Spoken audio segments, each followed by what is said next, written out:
السلام علیکم ورحمۃ اللہ وبرکاتہ۔ حضرات، امید ہے کہ آپ لوگ خیریت سے ہوں گے۔ پھر میں انوار الحدیث سے کچھ حدیثیں لے کر کے آپ سب کی بارگاہ میں حاضر ہوں۔ پوری توجہ کے ساتھ اس ویڈیو کو سماعت کریں اور پوری توجہ کے ساتھ سنیں۔ تو آئیے شروع کرتے ہیں۔ بسم اللہ الرحمن الرحیم۔ سنت اور بدعت۔ پہلی حدیث دیکھیں۔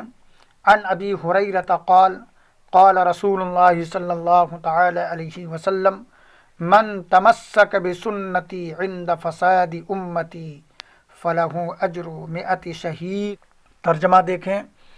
حضرت ابو ہریرہ رضی اللہ تعالی عنہ نے کہا کہ رسول کریم علیہ الصلاۃ والتسلیم نے فرمایا کہ جو شخص میری امت میں عملی یا اعتقادی خرابی پیدا ہونے کے وقت میری سنت پر عمل کرے گا اس کو 100 شہیدوں کا ثواب ملے گا۔ حدیث نمبر 2 دیکھیں۔ عن بلال بن حارث المزنی قال قال رسول اللہ صلی اللہ تعالی علیہ وسلم من احیا سنتا من سنتی قد امیتت بعدی فإن له من الأجر مثل اجور من عمل بها من غیر ان ينقص من اجورهم شيئا ومن ابتدع بدعة ضلالة لا يرضاه الله ورسوله كان عليه من الإثم مثل آثم من عمل بها لا ينقص ذلك من اوزارهم شيئا۔ ترمذی شریف، مشکوٰۃ شریف۔ ترجمہ دیکھیں۔ حضرت بلال بن حارث مزنی رضی اللہ تعالیٰ عنہ سے روایت ہے، انہوں نے کہا کہ سرکار اقدس صلی اللہ تعالیٰ علیہ وسلم نے فرمایا کہ جس نے میری کسی ایسی سنت کو لوگوں میں رائج کیا جس کا چلن ختم ہو گیا ہو، تو جتنے لوگ اس پر عمل کریں گے ان سب کے برابر رائج کرنے والے کو ثواب ملے گا، اور عمل کرنے والوں کے ثواب میں کچھ کمی نہ ہوگی۔ اور جس نے کوئی ایسی نئی بات نکالی جو سیئہ ہے، جسے اللہ و رسول جل جلالہ و صلی اللہ تعالی علیہ وسلم پسند نہیں فرماتے، تو جتنے لوگ اس پر عمل کریں گے ان سب کے برابر نکالنے والے پر گناہ ہوگا اور عمل کرنے والوں کے گناہوں میں کچھ کمی نہ ہوگی۔ تیسری حدیث دیکھیں۔ عن جریر قال قال رسول اللہ صلی اللہ علیہ وسلم من سن فی الاسلام سنتا حسنتا فلہ اجرها واجر من عمل بها من بعده من غیر ان ينقص من اجورهم شیء ومن سن فی الاسلام سیئة كان علیہ وزرها ووزر من عمل بها من بعده من غیر ان ينقص من اوزارهم شیء۔ مسلم شریف، مشکوٰۃ شریف۔ ترجمہ دیکھیں۔ حضرت جریر رضی اللہ تعالیٰ عنہ نے کہا کہ رسول کریم علیہ الصلاۃ والتسلیم نے فرمایا کہ جو اسلام میں کسی اچھے طریقہ کو رائج کرے گا تو اس کو اپنے رائج کرنے کا بھی ثواب ملے گا، اور ان لوگوں کے عمل کرنے کا بھی جو اس کے بعد اس طریقہ پر عمل کرتے رہیں گے، اور عمل کرنے والوں کے ثواب میں کوئی کمی بھی نہ ہوگی۔ اور جو مذہب اسلام میں کسی برے طریقے کو رائج کرے گا تو اس شخص پر اس کے رائج کرنے کا بھی گناہ ہوگا، اور ان لوگوں کے عمل کرنے کا بھی گناہ ہوگا جو اس کے بعد اس طریقہ پر عمل کرتے رہیں گے، اور عمل کرنے والوں کے گناہ میں کوئی کمی نہ ہوگی۔ چوتھی حدیث دیکھیں۔ عن جابر قال قال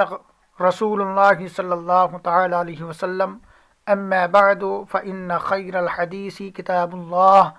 وخیر الہدی ہدی محمد وشر الامور محدثاتها وكل بدعة ضلالة مسلم شریف، مشکات شریف۔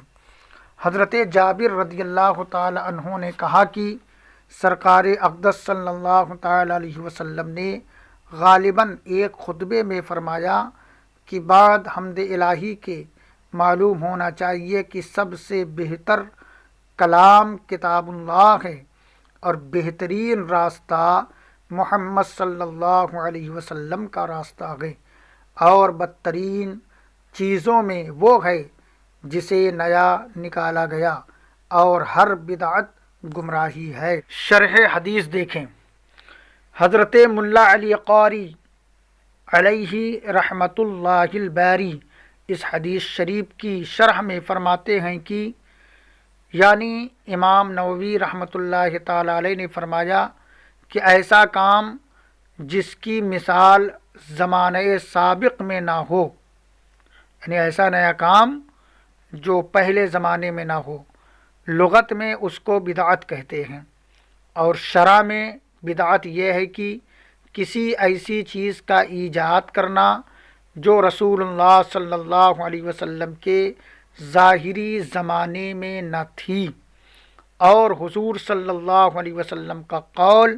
کل بدعت ضلالہ عام مخصوص ہے، یعنی بدعت سے مراد بدعت سیئہ ہے۔ یہ حضرت ملا علی قاری رحمۃ اللہ تعالی علیہ الباری فرما رہے ہیں کہ بدعت سے مراد بدعت سیئہ ہے۔ حضرت شیخ عز الدین بن عبد السلام نے کتاب القواعد کے آخر میں یہ فرمایا کہ بدعت یا تو واجب ہے، جیسے اللہ اور اس کے رسول کے کلام کو سمجھنے کے لیے علم نحو سیکھنا، اور جیسے اصول فقہ اور اسماء الرجال کے فن کو مرتب کرنا، اور بدعت یا تو حرام ہے، جیسے جبریہ، قدریہ، مرجعیہ اور مجسمہ کا مذہب، اور ان بد مذہبوں کا رد کرنا بدعت واجبہ سے ہے، اس لیے کہ ان کے عقائد باطلہ سے شریعت کی حفاظت فرضی کفایہ ہے، اور بدعت یا تو مستحب ہیں، جیسے مسافر خانوں اور مدرسوں کی تعمیر، اور ہر وہ نیک کام جس کا رواج ابتدائی زمانے میں نہیں تھا، اور جماعت کے ساتھ تراویح اور صوفیاء کرام کے دقیق اور باریک مسائل میں گفتگو، اور بدعت یا تو مکروہ ہے، جیسے شافعیہ کے نزدیک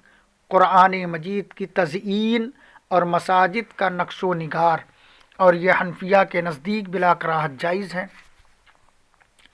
اور بدعت یا تو مباح ہے، جیسے شافعیہ کے نزدیک صبح اور عصر کی نماز کے بعد مصافحہ کرنا، ورنہ حنفیہ کے نزدیک مکروہ ہے۔ تحقیق یہ ہے کہ بلا کراہت جائز ہے، یعنی عصر کے بعد بھی بلا کراہت جائز ہیں، تحقیق یہی ہے۔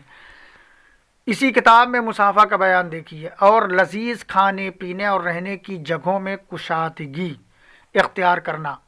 اور کرتے کی آستینوں کو لمبی کرنا، اس میں سے بعض کی کراہت میں لوگوں نے اختلاف کیا ہے، جیسا کہ ہم نے پہلے بیان کیا۔ امام شافعی رحمۃ اللہ تعالی علیہ نے فرمایا کہ ایسی چیز ایجاد کرنا جو قرآن مجید، حدیث شریف، آثار صحابہ یا اجماع کے خلاف ہو تو وہ گمراہی ہے، اور ایسی اچھی بات ایجاد کرنا جو ان میں سے کسی کے مخالف نہ ہو تو وہ بری نہیں۔ مرقات شرح مشکات جلد اول صفحہ نمبر 179۔ اور حضرت شیخ عبدالحق محدث دہلوی بخاری رحمۃ اللہ تعالی علیہ اسی حدیث شریف کے تحت فرماتے ہیں، یعنی جاننا چاہیے کہ وہ چیز جو حضور صلی اللہ علیہ وسلم کے ظاہری زمانے کے بعد ہوئی بدعت ہے، لیکن ان میں سے جو کچھ حضور کی سنت کے اصول و قواعد کے مطابق ہے اور اسی پر قیاس کیا گیا ہے، اس کو بدعت حسنہ کہتے ہیں، اور ان میں جو چیز سنت کے مخالف ہو اسے بدعت ضلالت کہتے ہیں۔ اور کل بدعت ضلالہ، ہر بدعت گمراہی ہے کہ کلیت بدعت کی اسی قسم پر محمول ہے، یعنی ہر بدعت سے مراد صرف وہی بدعت ہے جو سنت نبوی کی مخالف ہو، اور بعض بدعت واجب ہیں جیسے کہ علم صرف و نحو کا سیکھنا سکھانا کہ اس سے آیات و حدیث کریمہ کے مفاہیم و مطالب کی معرفت حاصل ہوتی ہے، اور قرآن و حدیث کے غرائب کا محفوظ کرنا، اور دوسری چیزیں کہ دین و ملت کی حفاظت ان پر موقوف ہے۔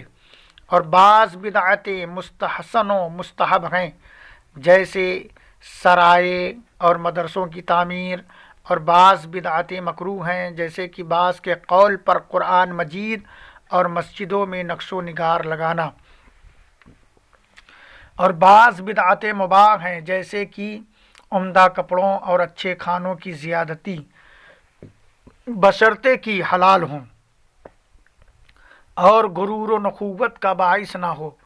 اور دوسری مباح چیزیں جو حضور صلی اللہ علیہ وسلم کے ظاہری زمانے میں نہ تھیں، جیسے بیری اور چھلنی وغیرہ۔ اور بعض بدعتیں حرام ہیں، جیسے کہ اہل سنت و جماعت کے خلاف نئے عقیدوں اور نفسانی خواہشات والوں کے مذاہب، اور جو بات خلفائے راشدین رضوان اللہ تعالی علیہم اجمعین نے کی ہے، اگرچہ اس معنی میں کہ حضور صلی اللہ علیہ وسلم کے زمانے میں نہیں تھی، بدعت ہے، لیکن بدعت حسنہ کے اقسام میں سے ہے، لیکن بلکہ حقیقت میں سنت ہے۔ اشعۃ اللمعات جلد اول صفحہ نمبر 126 اور شامی جلد اول صفحہ نمبر 393 میں ہے، یعنی بدعت کبھی واجب ہوتی ہے، جیسے گمراہ فرقے والوں پر رد کے دلائل قائم کرنا اور علم نحو کا سیکھنا جو قرآن و حدیث سمجھنے میں معاون ہوتا ہے، اور بدعت کبھی مستحب ہوتی ہے، جیسے مدرسوں اور مسافر خانوں کو تعمیر کرنا اور ہر وہ نیک کام کرنا جو ابتدائی زمانے میں نہیں تھا، اور بدعت کبھی مکروہ ہوتی ہے، جیسے مسجدوں کو آراستہ و مزین کرنا، اور بدعت کبھی مباح ہوتی ہے، جیسے لذیذ کھانے پینے اور کپڑے میں کشادگی اختیار کرنا، جیسا کہ مناوی کی شرح جامع صغیر میں ہے، تہذیب النووی سے منقول ہے، اور اسی کے مثل برکلی کی کتاب طریقہ محمدیہ میں ہے۔ حضرات، ان احادیث مبارکہ اور تشریحات سے پتہ چلا کہ ہر بدعت، ہر نیا کام گمراہی نہیں ہے، بلکہ ہر نیا کام گمراہی وہ ہے جو قرآن اور حدیث سے ٹکرائے، اور جو قرآن اور حدیث کی روشنی میں ہو تو وہ نیا کام ہرگز بدعت نہیں، گمراہی نہیں۔ اس لیے جو لوگ میلاد شریف وغیرہ کو بدعت کہتے ہیں اور منع کرتے ہیں، ان کو ان عبارتوں پر غور کرنا چاہیے اور سوچنا چاہیے، ان تشریحات پر وہ غور کریں کہ میلاد شریف منانا ہرگز بدعت نہیں ہے، بلکہ یہ ایک اچھا عمل ہے، اچھا کام ہے۔ اس میں میلاد شریف میں ہم لوگ اللہ اور اس کے رسول کی باتیں کرتے ہیں، کچھ اسی بہانے واعظ و نصیحت کی باتیں ہو جاتی ہیں، دین کی باتیں ہم کر لیتے ہیں۔ بہرحال ہر نیا کام گمراہی نہیں ہے، بلکہ ہر نیا کام گمراہی وہی ہوگا جو قرآن اور حدیث کے خلاف ہو۔ جو قرآن اور حدیث کی روشنی میں ہے وہ جائز ہیں، بالکل جائز ہیں۔ حضرات، یہ ویڈیو بار بار سنیں اور بدعت کو سمجھنے کی کوشش کریں۔ کبھی بدعت حسنہ ہوتی ہے، کبھی بدعت سیئہ، پھر اس میں کبھی بدعت واجبہ ہے، کبھی بدعت مباحہ۔ تو یہ ساری باتیں سمجھیں اور کوشش کریں، اپنے آپ کو گمراہ فرقوں سے بچائیں، اور جو ہر نیا کام کو بدعت کی رٹ لگاتے ہیں ان سے بچنے کی کوشش کریں۔ اللہ تعالی ہم سب کو ایمان پر خاتمہ نصیب فرمائے، خاتمہ بالخیر فرمائے۔ حضرات، ویڈیو اچھی لگے تو مجھے دعاؤں سے نوازیں اور لائک سبسکرائب ضرور کیجئے، شیئر کیجئے۔ السلام علیکم ورحمۃ اللہ وبرکاتہ۔